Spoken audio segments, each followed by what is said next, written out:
Hey there. I'm excited to announce this to you today. This is what you've been waiting for in your spiritual quest. This is something I've wanted to do for a long time, and I'm finally ready to announce it that it's ready to go. It's the Grief to Growth Community Circle. Now, this is a sanctuary where like-minded souls are united in their journey through grief and towards personal transformation. It's more than just a place. It's a beginning. It's a commitment to growth and understanding. Here you're finding not just a community, but you're entering a circle of trust and depth. You're going to engage with interactive coursework. You'll dive into exclusive podcast episodes and partake in discussions that illuminate the path from mourning to empowerment. This is a realm where every question is honored and every individual's journey is validated. To be part of this exclusive circle, visit us at grieftogrowth.com/community or look for the chat icon at the bottom of every page on the main website. Remember that entry is a privilege because I want to ensure that every member is as dedicated and genuine as you are. You must apply to join, but the journey within is worth every step. So go ahead and join us today. Check it out, grieftogrowth.com/community, and I look forward to seeing you there. Hi there. Welcome to Grief to Growth Podcast. Your host is Brian Smith, spiritual seeker, best-selling author, grief survivor, and life coach. Brian believes that the worst tragedies of life provide the greatest opportunity for growth. Brian says he was planted, not buried, and he is here to help you grow where you've been planted by the difficulties in life.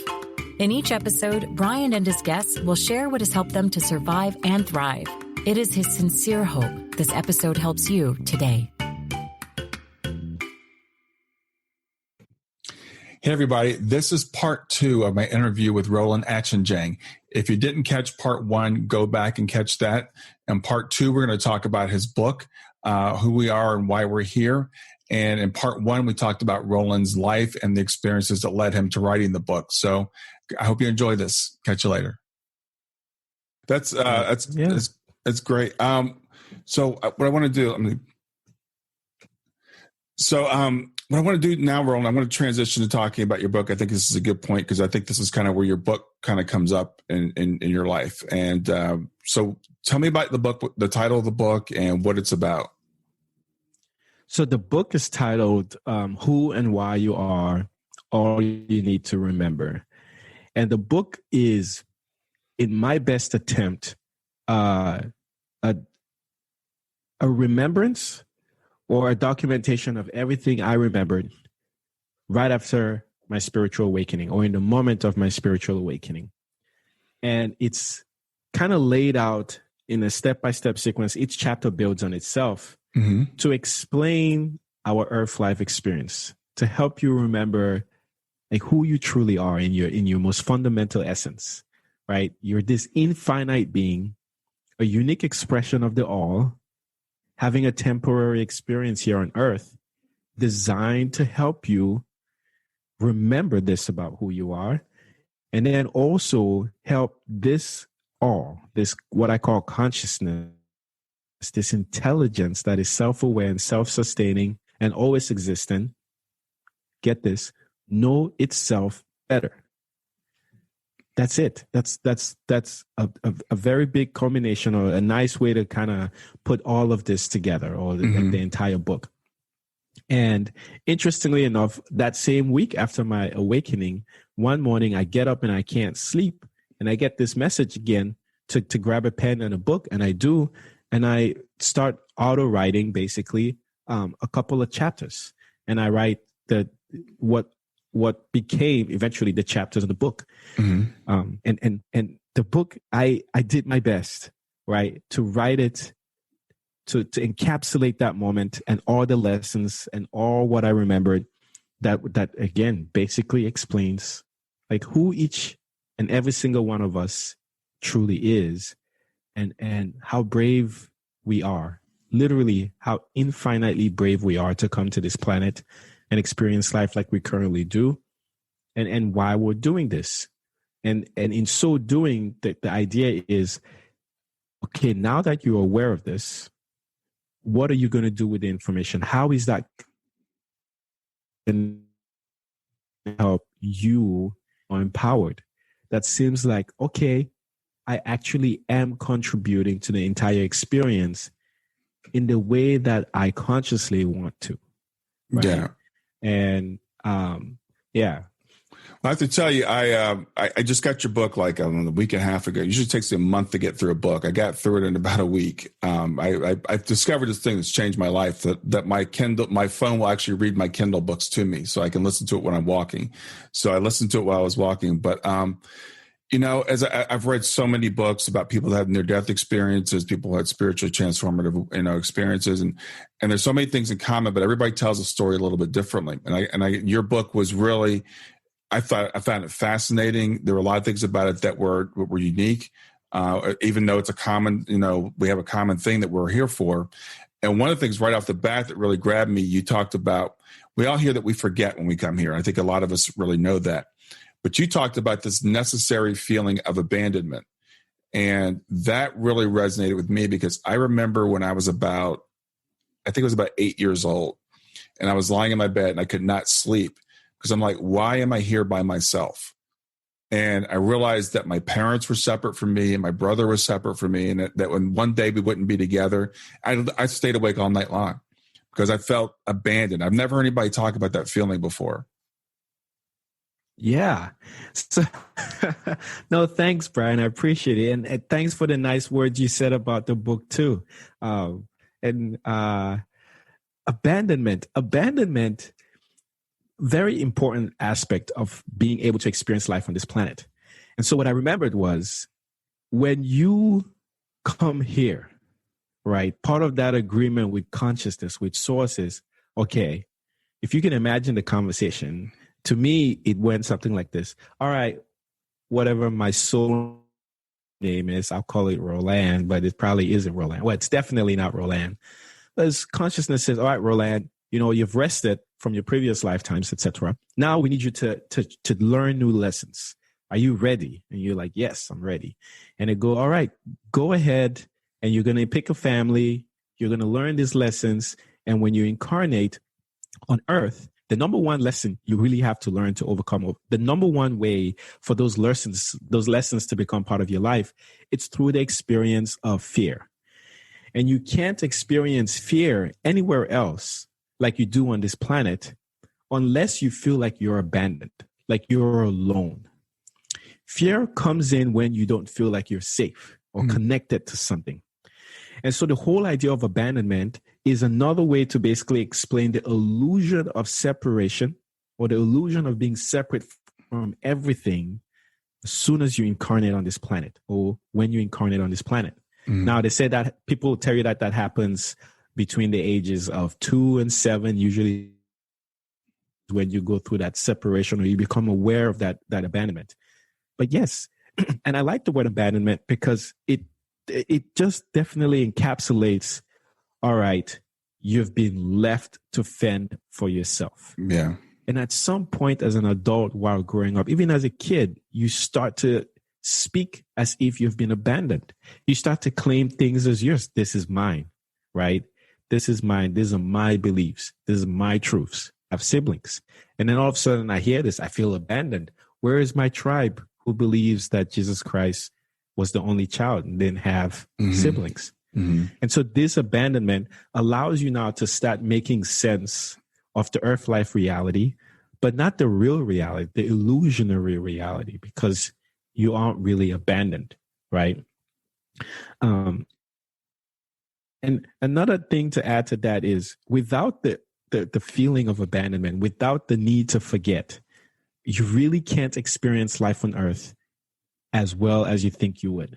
Yeah. Right. If you don't want to go through that experience, you might as well just stay with consciousness back where you are. Or this may sound crazy, but incarnate on a different planet where you always remember your eternal connection to everything. Yeah.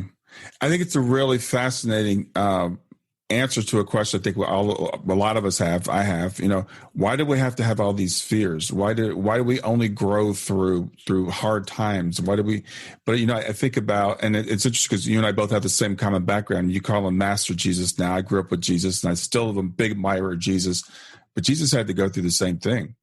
that, you can't be human without feeling that. So when I was growing up, I always had this idea of Jesus just always knew that he was God, and Jesus was never really disconnected from the source, or never felt disconnected from the source, because none of us really ever are.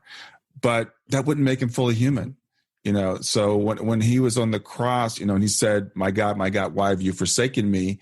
That to me shows his humanity. And I think that's a very important aspect. That was just my personal side about Jesus, but I wanted to get that in. But like I said, I read that in your book, and that was right in the beginning. I'm like, yeah, that's it. I've never heard anybody talk about this feeling of abandonment before. And the feeling and the thing that fear and abandonment are a necessary part of being human. It's part of the experience. Stay with us. We'll be right back. Hey there, something I want to tell you about today. My podcast platform, Buzzsprout, has recently made it easier for me to allow you to support me financially. Go to www.grieftogrowth.com/subscribe. That's grief2growth.com/subscribe. And once you're there, you can sign up to support me financially. Now, you can do it for as little as $3 a month, or of course, as much as you'd like. If you do that, you'll get access to bonus episodes, and you'll see those in the regular feed. They'll have a lock on them.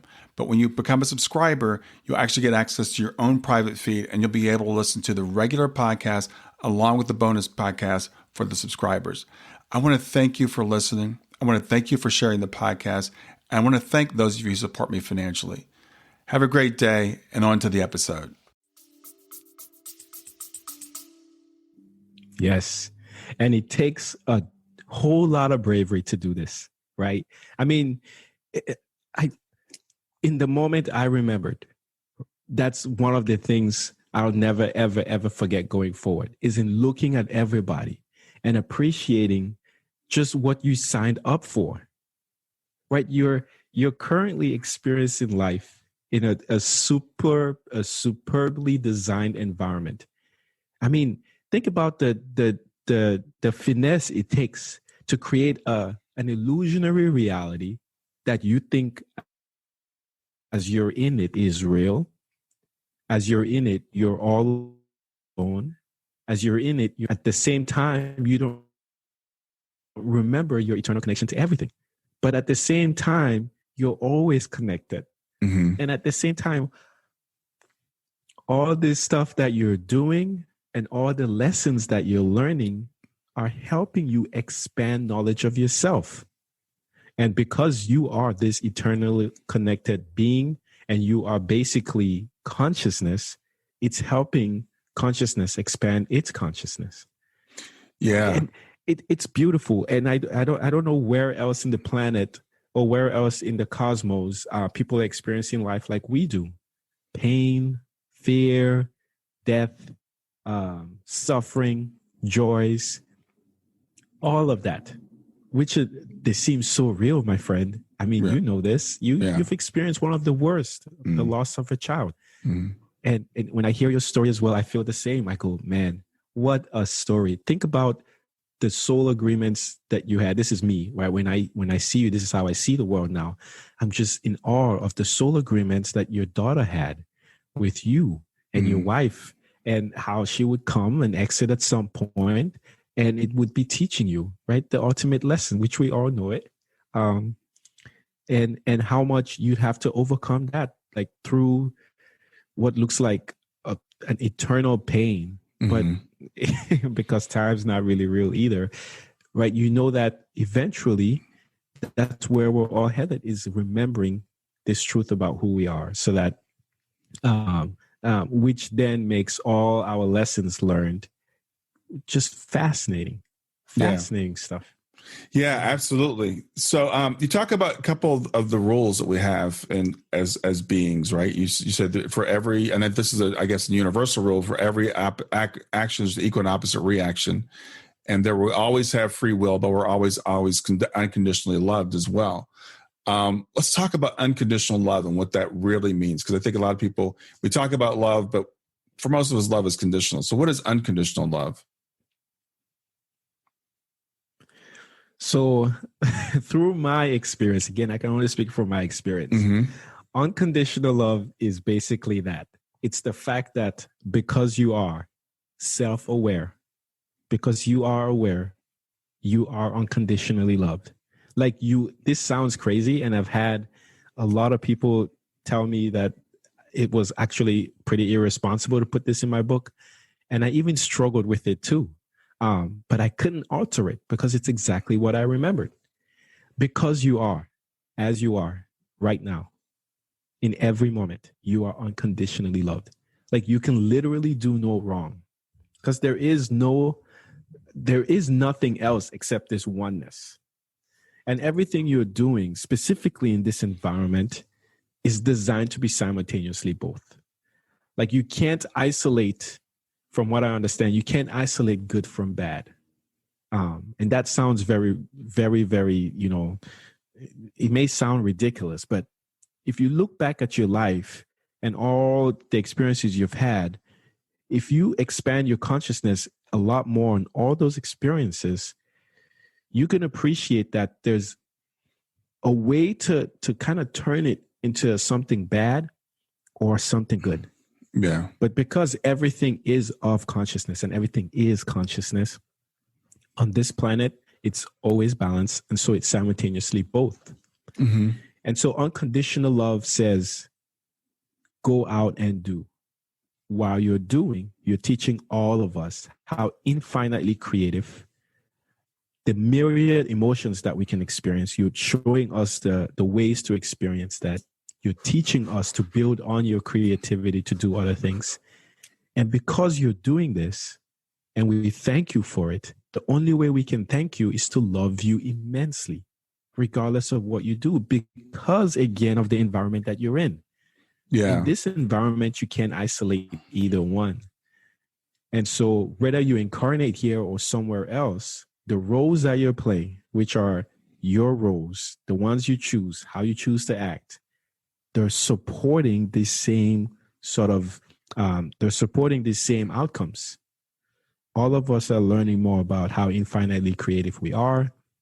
All of us are learning to experience an infinite array of emotions. Yeah. And with that, we're knowing more and more of who we truly are. So, well, let's to me, that encapsulates unconditional love. Sorry, Brian. Let's play a little thought game, because you played this in your book, and you said that the consciousness or source doesn't really care about how we do stuff as long as we're authentic. And you get a really extreme example. If I need to get ice for the Super Bowl, I go out and I can go buy the ice and be nice to the clerk and everything. Or I could go out, and this is disturbing to even say, I could kill the clerk and bring the ice home. And either way, I got the ice home.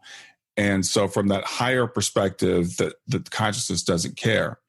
Now, I would push back on that a little bit, because I know you didn't really mean that people should go out and kill each other, because absolutely not. On this planet, I believe, and I'm just set this out there and you can respond to it, that there's a set of rules, that there are some things that we can do that are desirable and undesirable. And we can choose love or we can choose fear. And so if I did do that thing, it's got really consequences for me here and for all the other souls that I touch. So these things, I think, can both be true simultaneously.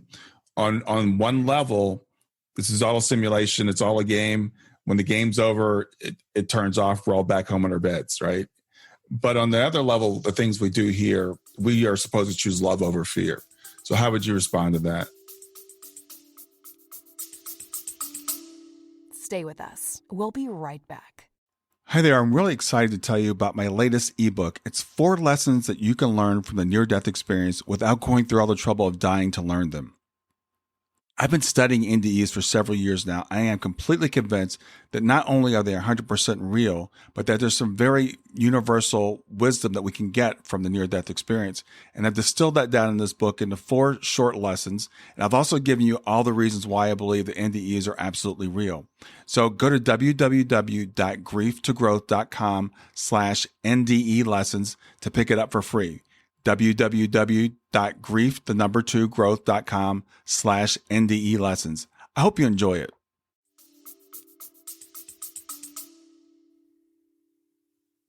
No, valid point, Brian. So the best way to respond, again, and I like that you said, is if anyone knows me, they know I am one of the least, I'm so apprehensive to violence, right? Mm-hmm. Like I so believe much that. so Yeah. that Yeah. I mean, I don't want any of that to happen. But it was part of my check engine light, where in trying to justify or in trying to make sense and control how people should act with each other, I found out that if I pushed really hard and tried to dictate what people did, then there was a chance that I would end up becoming that which I thought shouldn't happen. Yeah. Under the pretense of preventing that which I think shouldn't happen. I looked at the history of the planet coming from Africa. You look at slavery, you look at all the world wars. And I began to really think, if there is, I questioned as well, if there is a God, why is there so much violence? Why is there so much hatred? All of this. And then I tried to reconcile that with unconditional love. But before my awakening, the one thing I was doing was putting conditions to it. And the condition was, if you're going to do something, this is how you should do it, because it resonates with me as an expression of love. Or I don't want to say unconditional love, because if I said this is how you should do it, then I was literally putting conditions to what has no conditions. Yeah. And I looked at even, I mean, just everything in the world. And I started to ask, but how am I contributing to what I'm saying isn't right? And I looked at the progression of people's lives with anything. And I went really extreme in the book so that people could really think about this, right? I used death. And I said, well, there is one way to come into this planet, and that's being born by a woman. And then there's another way to exit this planet, and that's through death. We can now go into the nuances, which I call justifications in the book, of how you should experience both. And based off of our conditionings, we're going to say, this is the right way to be born, and this is the right way to die. And in doing that, I remembered that I was severely limiting how consciousness can experience itself, and also dictating other souls' lessons. And your lessons are so complicated and so mired in your past lives, and et cetera, et cetera, et cetera. And then when I recognized or remembered that this place wasn't really real, and I've spoken to many people who have had NDE experiences, and your stories are fascinating. I love them. But when you remember that death isn't really the end, coupling that with unconditional love, understanding the earth life environment, that's when things kind of made sense for me. And you can also go deep into the nuances and see that we actually indirectly support violence in everything we do, but because it's channeled in a certain way, we think it's okay. If it's channeled through laws that we all agree on, all of a sudden we think it's okay. If it's channeled through the army going to war to protect us under the name of protecting us, all of a sudden we think it's okay. Mind you, if it's channeled through an animal that we're killing to eat, all of a sudden we think it's okay. But there was this one beautiful story, and I'm going to paraphrase it yet, that I heard Sadhguru talk about. And he had to do something along the lines of this man is talking to a wise sage who is kind of like in an enlightened state. And the man's questioning how much power we as humans have here on earth. And the wise sage says, you have a lot of power in your spoken word. And he says, are you kidding? So if I command something, that will be done? He says, yes, give it a try. And it seemed like there was a caterpillar that walked by or something, and he commanded that caterpillar to die. The man did, and the caterpillar died. And then right after that, a butterfly came through, and he commanded that butterfly to die, and the butterfly did. And then like a squirrel came through or something of that sort. He commanded that squirrel to die, and the squirrel did. And the man is like, my goodness, I have this much power. And the sage is like, yes, you do. And then an antelope walks by, and the man commands the antelope to die. The antelope falls dead. Bam. And then this woman walks by with a baby, right? And the sage says, there you go. Command this baby to die. And the man says, whoa, whoa, whoa. Now you're pushing it too far. I'm not going to do this. And the baby said, hey, listen, I was a caterpillar. You commanded me to die. I expanded my consciousness. I was a butterfly. Then I was a squirrel. Then I was an antelope. Now you are preventing me from experiencing enlightenment. My freedom has come. Your commandment would allow me to experience that. And you hold back? How dare you? And so in that thinking, when you step back and you look at it from the perspective of consciousness, and you ask, I call consciousness God, and you ask, why would we come here and have all these experiences? Why would he allow this to happen? If not for the mere fact that it's helping us learn more about ourselves. And so if the consciousness, if this being is unconditionally loving, like we all say, where do those conditions end? Where do they end? Yeah. And that was the push, is where does it end? Now, you can, in your own judgment, don't do that. I don't condone it. And I try to say in the book, hey, please don't do this. But then again, I recognize somebody has to learn some lesson. And I'm not saying it's okay. And I really hate to say that too. But I get it. I appreciate that life on earth is a place where we can't really isolate. And when we try to dictate too much what conditions evoked unconditional love, then we're likely to end up being what we're saying we shouldn't have. I think it's a fascinating thought experiment that we all need to kind of play out ourselves. And I like that you were brave enough to push that, in your book. And it reminds me, I was speaking with a client just a few days ago who thinks that this person committed the unforgivable sin. And I'm talking to this person, they're like, I feel separated from my source. I feel separated from myself. I can't pray. I can't meditate. I'm just cut off because of this thing that I did. And I had to say, the thing that you did was wrong because it harmed other people. So I have to say, I think there are things that we can do that are wrong. But from the perspective of consciousness, from the perspective of our core, or of our source, our creator, there is nothing that we could do that's wrong that would ever cut us off from that. And I think that's the very important lesson in the example that you gave.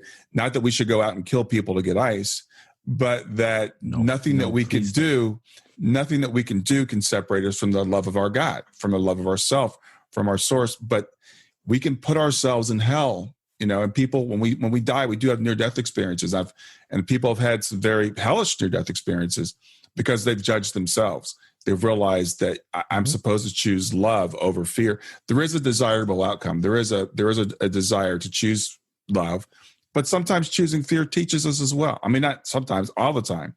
Everything that we do works out for the greater good. And it's a hard concept for people to hold both those things in their minds at the same time, I think. And I appreciate you exploring that. Yeah, Brian, it really is. And those were so many of the check engine lights that came on for me, right? You can look at history of mankind on this planet. You can look at the oppressions that the minorities have faced, right, over time. And question is, if speaking like someone like from Africa, for instance, and I thought, well, slavery was a big part of our history. But look at where we are now as a continent, as a country, specifically in Cameroon. We're nowhere where like an advanced country or developed country like America is.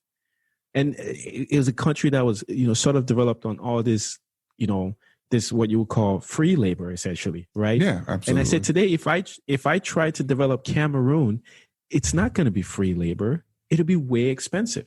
And then at the same time, I asked, but why would this happen? Why would anybody who calls themselves unconditionally loving allow this to happen? And then today, we're still in a situation where Cameroon is nowhere developed. We're having sort of different problems there. How do I reconcile this? And it wasn't with my rational mind. I couldn't. You really have to elevate beyond the illusion of duality and look at this not from like a 30-foot level, but from like a 30,000-mile level, Right. where you're looking down at this thing at play.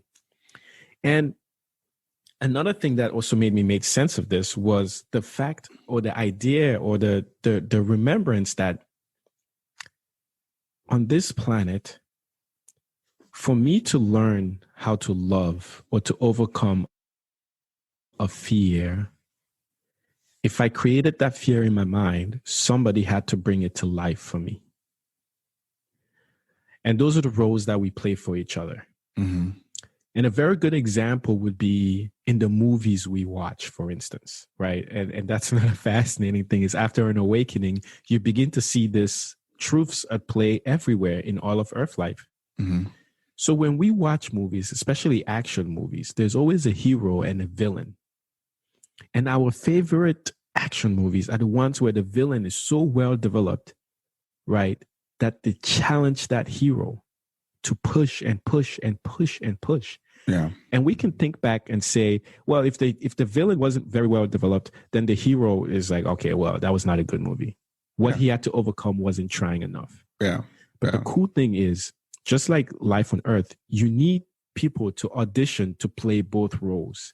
I need somebody to play that other role for me to learn my lesson, to give me the opportunity to choose love.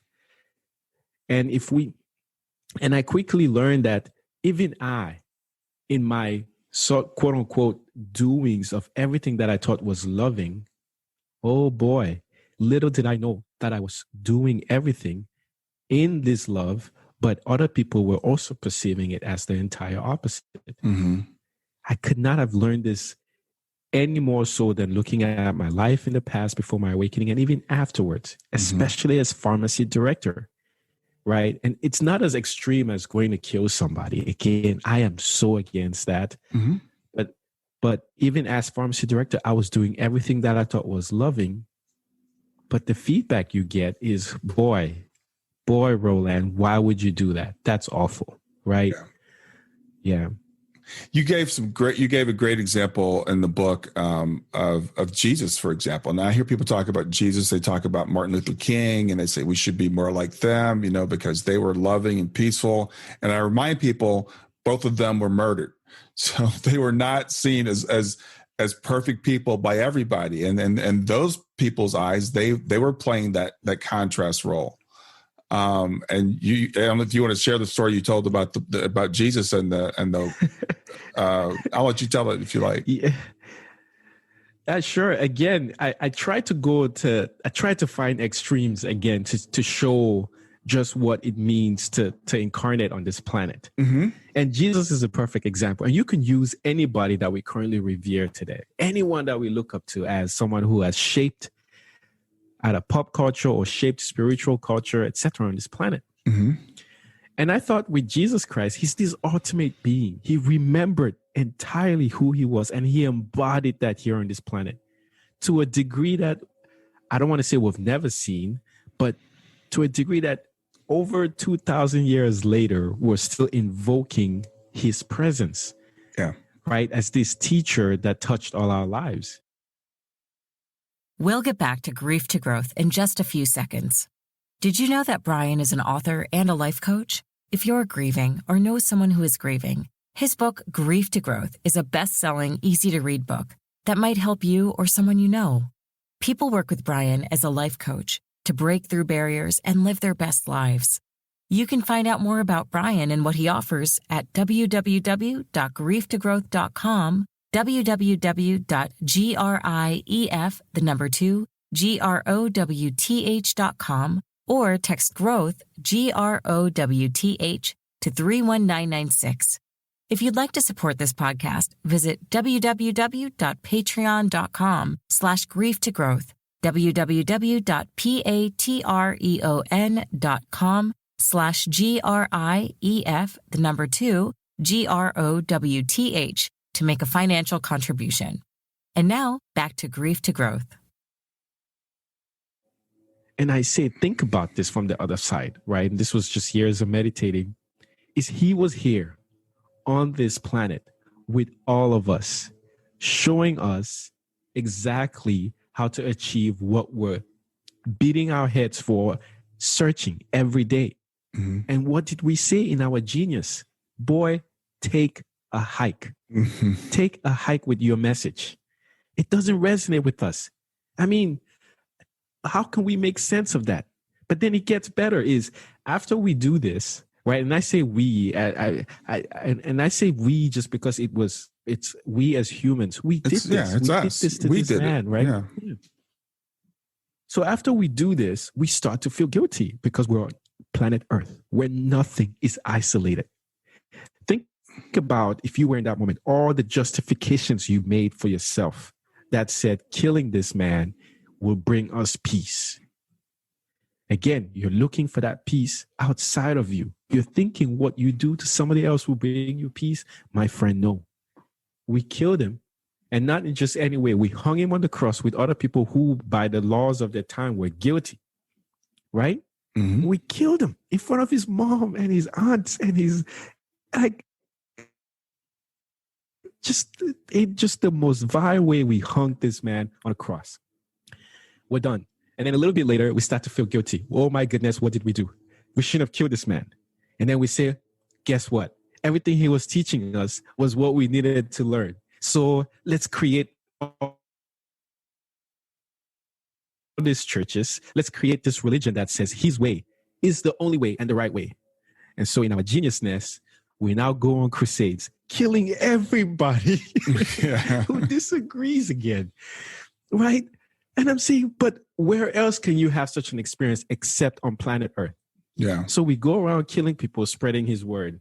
Hey, you need to be saved by believing in this being. If you don't, we kill you. I'm like, wait, what? Yeah. Think with your rational mind what kind of sense that makes. It doesn't. Right. And it doesn't stop there. And then after we're killing all these people, we're still not saved. And we're still pushing. And tens of thousands of years later, we're still fighting. And we're arguing. We're saying this is the only way. And then people break off. And then you have different Christian teachings, Baptists, Pentecostals, Orthodox, all of this. You have, I mean, you could look at the history and just see how much has come out of this man's life. And we're still searching. And so I ask, but think about how much good has come out of this. How much people's lives have changed when they've come in contact with this being. And how much that change has said, oh, there is way more to Christianity and the teachings that people recognize, which is where I am today. Is these teachings are fascinating. They're great. They're a stepping stone. They're legitimate. There's a lot of truth in them. But that truth cannot be identified or resonated with the rational mind alone. You have to go beyond. Right? I love the way you put that. That was brilliant. And I was talking with someone yesterday about religion and spirituality, and they were saying how we see some people right now. I don't like to get political, but people on the right they're really becoming very religious, and they're like, this is the way to be a right-minded person. And I was saying, religion, I believe, is a stepping stone. But religion will not take us to where we need to be. Religion can maybe move it. So I still have the same reference for you that you do for Jesus and for the Bible. I think there's some great stuff in there, but I think we need to move beyond that. And I love the way you talked about, the way that Jesus was perceived, because after people died, again, I bring up MLK, Nelson Mandela. Nelson Mandela was imprisoned for years because he was considered a terrorist. He was the bad guy. He was the antagonist in that story. He wasn't the protagonist. It's years later we look back and say, yeah, that was a good guy. Martin Luther King, we got to remember the guy was murdered for his beliefs and what we tried to stand up for. So there's two sides to everything that we do. I think that's the point you make in the book. I think you do a great job with it. I also want to talk to you. Thanks, Brian. I want to talk about this idea because we use the word illusion a lot of times. And, I use the word dream. I use the analogy a lot of times that this is like virtual reality. This is like we're like in a very immersive video game and we're all really safe. Yeah. But it's also very real, And when we talk about the ego, we talk about the ego as a construct, which I fully believe. But some people make the ego the enemy. And they're like, I need to get rid of my ego. And my take on it is if you get rid of your ego, you will die, because you can't live on this planet without an ego. So I want to ask you about the concept of ego death, and what do you think about that? Is it possible, or what should our goal be? Oh, that's another fascinating question. And at the beginning of the book, just to make this point is, I do acknowledge the complexities and the challenge of using words to sort of explain these truths and these universal truths that I remembered. But the ego I love. Now, before my awakening, Brian, I was in the same boat. I wanted to get rid of the ego, right? The ego is awful. It's making me think bad things. It's making me do this and do that. It's making me this evil person. Evil ego, right? But no. After my awakening, I gained an entire new perspective of what the ego is. I love your analogies of video games, right? And I'm going to use that to kind of explain how I understand the ego today. So, in order to play a video game, in my book, I use Super Mario Brothers, but you could literally replace with anyone. You have to pick a character in that world in order to experience life in that world, right? And so in Super Mario Brothers, you can pick Mario or Luigi, for instance. Now, Mario and Luigi are egos in the world Super Mario Brothers. Now, your true self, which is really not your true self, but for the sake of this analogy, your true self now becomes I, Roland, who's playing the game. I cannot physically become a character embodying my full self in that world. And think about it. If I was, a lot of my biological processes won't work. I won't be able to feel emotions the way I currently do. I won't be able to pee, poop, eat, fried chicken, baked beans, any of that stuff. Right. I won't be able to in the world Super Mario Brothers. It's a confined world with certain characteristics, rules, regulations, and limitations. On our planet, what I understand or what I remembered was, in order to experience life here, you have to have an avatar as well. And that avatar is your ego, essentially. So Roland Achenjang is my ego, with all my fears, with all my beliefs, with what I currently remember as who I truly am, and what my level of connection or my level of connection to consciousness that I'm in. I use that in the book, which is how much do you remember of who you truly are, makes up my ego.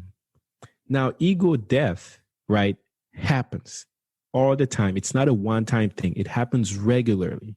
And that happens when your beliefs are challenged to the point where you're kind of forced to change. So in our previous conversation, an example of ego death that I eventually realized, but that I was fighting to let go, was the idea that Jesus Christ had siblings born of Mary. So that belief system being challenged, me holding on to, is an egoic construct that I'm fighting with. It's not really real. Maybe he did, maybe he didn't. Okay, now I could believe and hold on to it, but if I do, that's creating my ego. What the ego does, besides allow you to experience life on earth, is allows you to identify fears and also to create within your construct, within your framework, within your environment, ideas or ways in which to overcome those fears.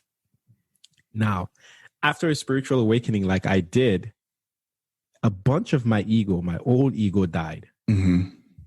But because I am still on this planet, I have to create a new one. Like, you can't live here without. And so my new ego is now Roland, the author, who is talking about my new understanding of my connection to consciousness and spreading the word. But this is not who I was before my awakening. Now, many of my beliefs have changed, right? And so that's what we need the ego. It's not bad. Again, remember, you can literally do no wrong. With your ego, you're still helping all of consciousness experience life in ways that it could not ever do without you. Right? Your uniqueness through your ego, it's exactly what consciousness wants you to express. I love the way you put that. I think that was really great. And when you were saying, I got the idea of rebirth, right? The ego dies, but then it's reborn like a phoenix. It keeps rising, but in a different form. So we can we can now no longer be the person when we were, but we still need to take on a new avatar. So we're like leveling up. Maybe, you know, that would be another way of putting it in the video game analogy. Oh, yeah. I mean, yeah. I love that. And one of the good ones is like Dragon Ball Z. I mean, I kid you not. I look at all of life now, and all I see are these universal truths everywhere. Mm-hmm. So the idea of leveling up is like Dragon Ball Z. His ego just kept growing, Super Saiyan mode and all this. That's it. We're all leveling up. You're gaining new skills and new abilities. And then when you use that now to express yourself, you're still not going to avoid, right, the illusion of right and wrong. You can't. I mean, you can't. Right. And so in everything that I'm doing, someone's going to perceive it as the other side. But the more your ego develops, the more you are in alignment with this consciousness, and you remember this, you recognize that it's part of the Earth Life game. And then you're not afraid to like move forward, knowing that both are lessons. And then you're not judging. When someone says what you're doing is wrong, you get it. And you kind of smile, you're like, I get it. It's wrong. And then you maybe get to a place where you can both work. You be clear about your message, but you also understand that you're on planet Earth and it's limited in how much you can communicate effectively with somebody else. Mm-hmm. And it's also limited in how much you can isolate your own made up ideas of good or bad, right or wrong. And then it kind of makes it, what do I say? I use the word bliss. You feel a little more relaxed. You know that you can always return to consciousness because you're always connected, and you keep going. You show up. Yeah, I think that analogy really works well, and you can say it makes you more relaxed when you know. I had this friend. Every time I think about this, I think about my friend I argued with many years ago, where he called it ontological levels. I think it was.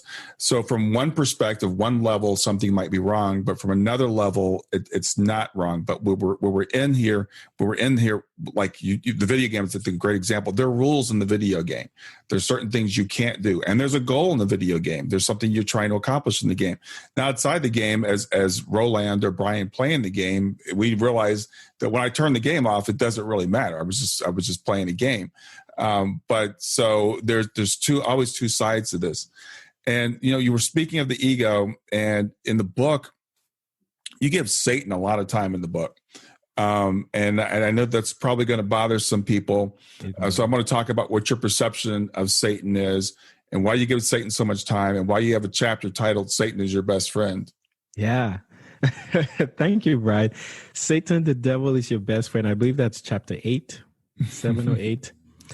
So, well, if you look at my upbringing again, right, it had basically prepared me to label Satan as the enemy of progress, anybody's progress, right? Satan is this, my goodness, you anything that you did that you didn't like, anything that you experienced that was bad, Satan was at will to this. But after my awakening, I began to recognize, or I remembered that again, on planet Earth, you cannot isolate either one. And in my analogy of using the word Satan, that's me building on the idea of duality. Like if you think of duality as good and bad, then the ultimate representations of each, and this is me assuming that most people are like me, was anything that was so good it was almost heavenly was God-like. Mm-hmm. Everything that was so bad that it was almost hellish was of Satan. Like Satan's, you're involved with this, right? And so in experiencing life, and I have this rose-colored view of life. I always had this even before my awakening. I would go through these experiences, and a friend of mine or I would have similar experiences, but we would then categorize them to different degrees of either hellish, good, bad, or like really great. And I found that it could be really easy for me to say, I lost a basketball game, and that was so hellish. Satan did that. Yeah. Or I won a basketball game, and that was of God's doing. I mean, you watch award shows, you watch sports, the Packers beat the Patriots or something, and then at the end, they're like, God's with us, right? Yeah. And I thought, but wait a minute. Again, this is my red flags. My rational mind is like, this don't make sense. You're telling me that all these people, the entire team, all 53 players, on a team that you just played and beat, prepared all week with your coach, and then they came and lost because God was not with them. It's like, which God are you talking about? So I had all these questions. And then after the awakening, I recognized that we are the constructs of both. The God we believe in is entirely a representation of our current level of awareness of our connection to consciousness. Mm-hmm. Remember that we are all one, right? And I saw this. Everything is the same thing. It's one. It's what I call consciousness. If you can think it, if it exists, it is this consciousness expressed as expressed in a unique way. And so I saw that every unique thing that was being expressed, again, was simultaneously both on this planet, right? Mm-hmm. If I liked it, it was good. If I didn't like it, it was bad. And it even went down to like mundane things like food. I'll be eating food with a friend. Like, oh, that's gross. That's disgusting. Why would you eat that? And then I'm like, dude, this is good. Like, how do I make sense of this? Yeah. And what I saw was every time something happened that we didn't like, and we kind of chucked it up to Satan, and it would be a similar experience, that's when our ego was sort of playing the game to say, hey, how can you overcome this fear? So every fear we were identifying and creating, our made up Satan was bringing it to life for us. Mm. And I say he's your best friend because if he wasn't, he would keep you away from that fear, and then you will be limited in your growth and ability to express creativity. Yeah. And every time you've overcome a fear, think about who brought that fear to life for you. And that's what I'm trying to say. That's the role Satan is playing for you. And when you remember that, it becomes like your most challenging coach you've ever had, or your favorite teacher, the person who pushed you to be your best, right? Yeah. The person who showed you that, the person who, think about this. Most people who end up achieving what we call earth life success will always thank and mention somebody who doubted them. Mm-hmm. But this is you hear this a lot in pop culture music. This is to my teachers who said I would never make it. Yeah. And when I hear that, I just laugh. Yeah. I go, boy, that's your Satan. That's the person who motivated you to push. That's your Satan. And you're thanking him. You don't even recognize it. And you think he was against you. He saw that potential, if you want to think about it this way. Or your Satan, which was basically you, saw that potential in yourself. Brought it to life for you because it was a fear. I think I can be a great artist. Nah, you can't. That's Satan talking to you back and forth. Mm-hmm. Somebody comes out and brings it to life for you, other than in your mind. Roland, you will never be a great artist. Dude, I did this. Sorry to call you dude. That's not appropriate. Brian, I did this to myself before I wrote my book. Sure. And my Satan came out. You can't write a book. You're never going to be published. Mm-hmm. What the heck? But I realized what he was doing immediately. It's like, I just had this awakening. I know what this is. These are my fears coming to life. Mm-hmm. And Satan is bringing it to life for me. Thank you. Now let's work together. How can I overcome this? You said something in the book that, I hadn't really heard put this way before, and I loved it. You talked about how our fears actually help us to prepare to do better, to do things we need to do to accomplish it. So when you said, I wanted to be an author, and you had the fear, I can't do this, then you're like, well, what are all the things I need to do to do this? What are the things I need to accomplish? And if you hadn't had that fear, you wouldn't have gone through that. And as I was reading, I was relating to myself personally. I've always had this problem with like money, for example. I've always had a fear of not having enough money. And I just met with my financial planner like a week or so ago. We were going over our finances. And I realized because I've had that fear for as long as I have, and when I was making, good money like I did in the past, I was saving and everything. He's like, you're actually in a pretty good position now. And I'm like, wow, I finally feel a little bit relaxed about this. But it's because I've had this fear since I was 16 years old that I put myself into that position. So I read your book and I'm like, okay, now I get it. I mean, that really resonated with me a lot. No, I appreciate it. And I thank you for sharing that story, but it's true. And I see, again, when you go through an experience like this, it becomes literally who you are, and it's all you see. So every time I interact with family members, I see this. But I shouldn't say the beauty, the challenge or the interesting thing about all of this is you can read my book like you did and then apply it to your life. And it you're aware of it. Mm-hmm. But when you have that experience, it's an entirely different thing. It's now a knowing, right? And every great teacher, I think that's one of the gaps between personal experience and then like awareness through knowing or exposure. Mm-hmm. That's a very big gap in trying to instill or make you really appreciate the idea of Satan in your life, right? It's not, yes, I'm not saying don't think of it as something bad if you currently do it. That's fine. But if you want to expand your consciousness, you have to ask, but then why is it that in everything I do, Satan seems to be involved? What is he really doing for me? He seems to be everywhere. Mm-hmm. So one day I was traveling home and I missed my flight. It wasn't my fault, right? There was a delay. And I missed my connection flight. And my mom calls and she goes, "Oh, Roland, I'm sorry. God is in control." And I was like, "Wait, which God? Is it the same one that caused me to miss my flight?" I'm like, "No, in her mind, she's thinking, she's probably thinking, I did something bad and I've missed my flight, maybe, or there's like Satan involved, I missed my flight." It's just an opportunity to learn something. What can I do with this time? Can I meet someone at the airport and just have a conversation with? Can I take this time to meditate? Can I calm? If you start to become more aware, you start to see how the God you create and the Satan you create are literally working together to help you expand your consciousness all the time. Yeah. God brings your joys to life. Satan brings your fears to life. Yeah, I think as a coach, as a grief guide, when I'm working with people, my biggest thing with people is getting them to change their perspective, to how they look at things, because everything that happens is good and bad, or neither good nor bad, or however you choose to look at it. And I always tell the stories. One of my favorite stories is a Taoist story where this guy is a farmer and his son goes out and finds a wild horse. And the villagers all come to him and say, "Oh, it's a great thing your son found a horse." He says, "Well, maybe." And then the next day the son falls. He's trying to break the horse and he falls and he breaks his leg. And the villagers all come to him and they said, "It's so bad. It's too bad your son broke his leg." He says, "Well, maybe."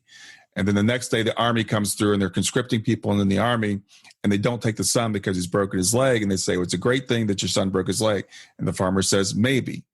And this is all of our lives. We always want to judge things good or bad. And I deal with people that have been through traumas. I've been through trauma. That's why my daughter's in the picture behind me.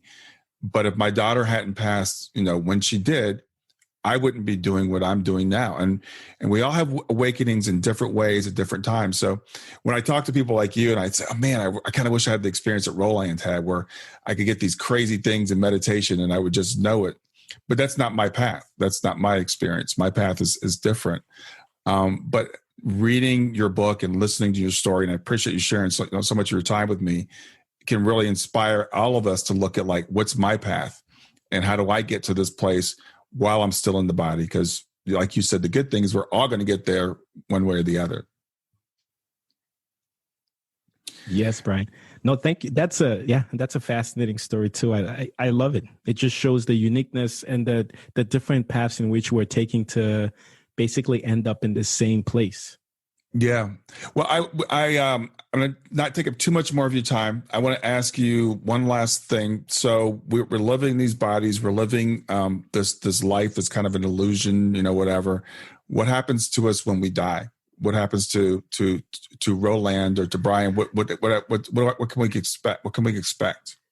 Well, it varies, right? And for someone like you who has had multiple conversations with folks who have had near-death experiences, you can appreciate this. And I would encourage anybody listening to, continue listening to your podcast to get an idea of what these experiences are like, or even, visit any websites that catalog some of these stories that are told.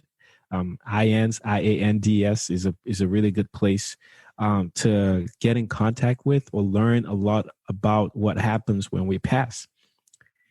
There are a couple underlying things that I remembered. One, and the really big one, is when you pass, right, you embody more of who you truly are. Basically all of who you truly are. And that's this infinite being. And then you're slowly then received back on the other side, which is, if you can appreciate it, you're being birthed back into that world.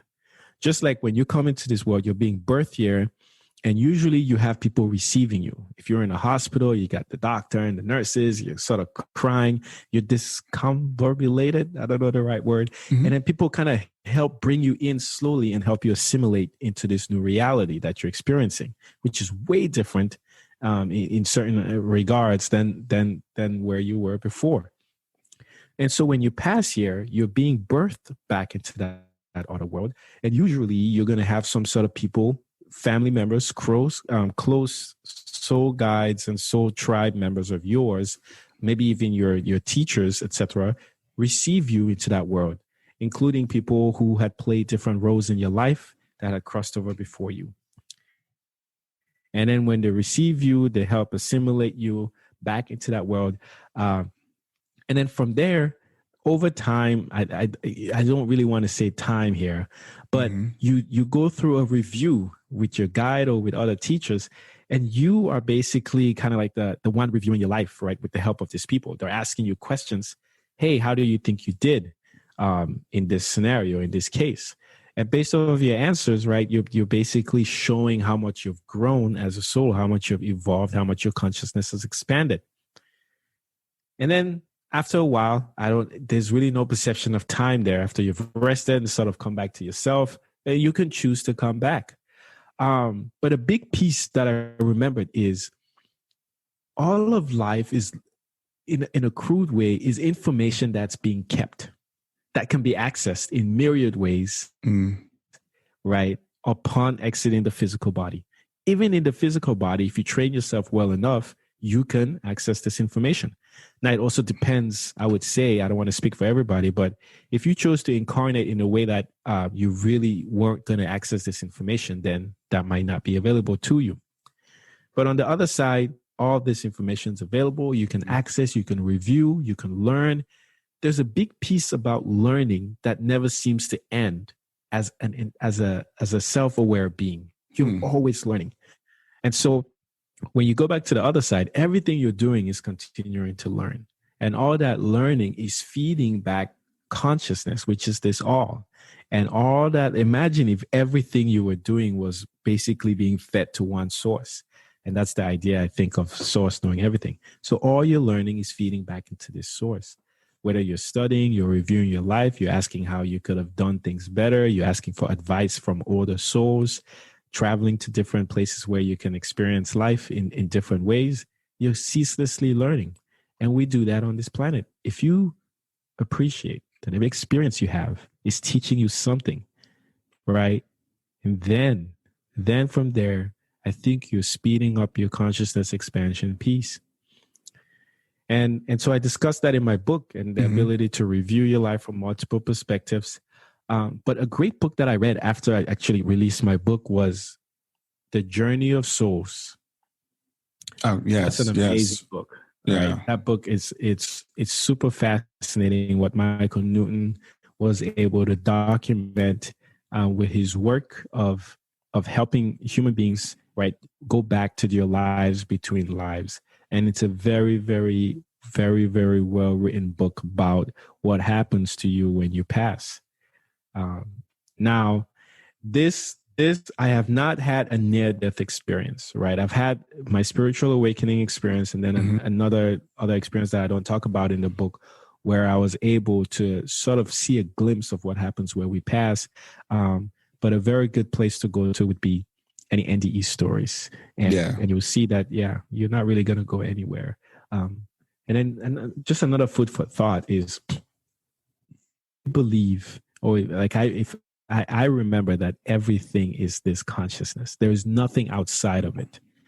So even when we pass, regardless of where we end, it's still a construct of consciousness. So like you can't really go outside of it somewhere else. Yeah. Right. And if you're in any constructed environment that is of conscious, know that you are learning something there. And soon enough, you will have to go to some other place to continue to learn. And that was something that I when I had my awakening and I remembered a lot of this stuff, kind of made me also feel like, oh, well, yeah, okay. If you do go to hell, it's a constructed environment. There's something to learn there. Mhm. Eventually, you're going to go to heaven. But if you realize most people who go there aren't there forever, they leave, they come back here, they go somewhere else. Yeah. So, yeah. Well, I think that's a great way to kind of wrap things up. I do want to tell everybody, again, the name of the book is Who and Why You Are, All You Need to Remember by Roland Achenjang, Achenjang. And that's his website also, rolandachenjang.com. I encourage people, you can tell if you listen to this podcast, Roland's a great conversationalist. So I encourage you to check out his podcast, Conversations with Roland. I know you've had some great guests on. I know you're getting more great guests. So just to wrap it up, anything you'd like to say before we close? Well, first of all, thank you so much for having me on. And then secondly, if anything, please know in your heart that you are this infinitely brave soul having a temporary experience here on earth, designed purposefully to teach you just how infinitely creative you are, infinitely brave you are. And in everything you're doing, in everything you're saying, in everything you're thinking, in everything you're wishing for, you're helping all of us remember the same information about who we are. And then you're helping consciousness, which is the all, learn more about itself, right? And so don't for once, like, look down upon yourself and your uniqueness. Please don't. Your contribution is your uniqueness. And if you can embody that, you're doing all of us a great service, like all of us. Yeah. Wow. That was great. That was well said. Roland, thank you for being with me today. Thank you for spending so much time and doing this. Looking forward to getting the feedback on this episode. And I'm looking forward to listening to your podcast as well. Likewise, Brian. I appreciate it. Thank you. All right. You have a good one. Well, I hope you enjoyed the episode. I want to make it really easy for you to reach me. So just send me a text to 31996 and simply text the word growth, GROWTH. In fact, you can right now just say, "Hey Siri," send a message to 31996. And when Siri asks you what you want to send, just say growth. You can do the same thing with OK Google. Thanks a lot. Have a wonderful day. Thanks for listening to Grief to Growth. Brian hopes that you find this episode helpful and will come back for future episodes. Brian's best-selling book, Grief to Growth, Planted Not Buried, is a great resource for anyone who is coping with grief or knows someone who is. If you enjoy the podcast and would like to support it, there are 3 things you can do to help. The first is to share the podcast with someone that you think it will help. The second is to go to iTunes, rate, and review the episode. The third way you can support the podcast is by becoming a patron.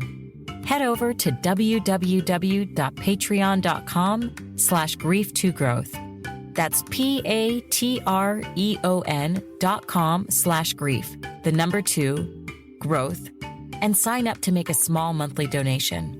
Patrons get access to exclusive bonus content and knowledge that you are helping to spread the message of grief to growth.